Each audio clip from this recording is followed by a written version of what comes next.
Ito yung ilan sa mga manlalaro na nakita ko na either LFT o tapos na yung kanilang kontrata sakaling makuha sila ng ibang teams. You know what time it is? Hands in. Number one is Nats. Nats has been reported, kahit na nasa North America itong si Nats, currently naglalaro para sa Alpha 7 North. Papasok din siya ng MSC. Nagsabi siya sa kanyang personal page that he is looking for a team. This is to potentially prove that number one, kaya niya pang sumabay sa mga explainers dito sa Pilipinas kahit na matagal siyang hindi naglaro dito. Number two, kapag nakasabay siya, he will really be a hot commodity pagdating sa free agency.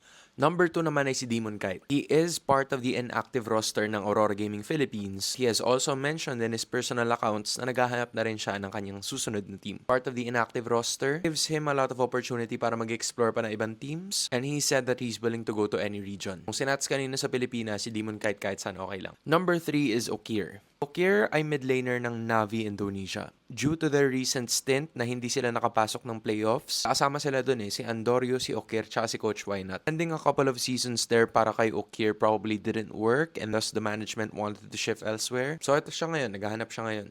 Number 4 is si Sensui. Recently part of Twisted Minds Philippines. Kung season 16 pero parang wala kaming masyadong balita sa kanya kung saan siya nagpunta pagdating ng season 17. I probably took his time to rest para magpalakas, magpahinga whatsoever. Now he is officially back. Saying it last week na naghahanap din siya ng team. Pwede niya siguro matryoutan or something like that. I'm gonna try to make this a series pero ito lang yung apat on the top of my head that is currently looking for a team.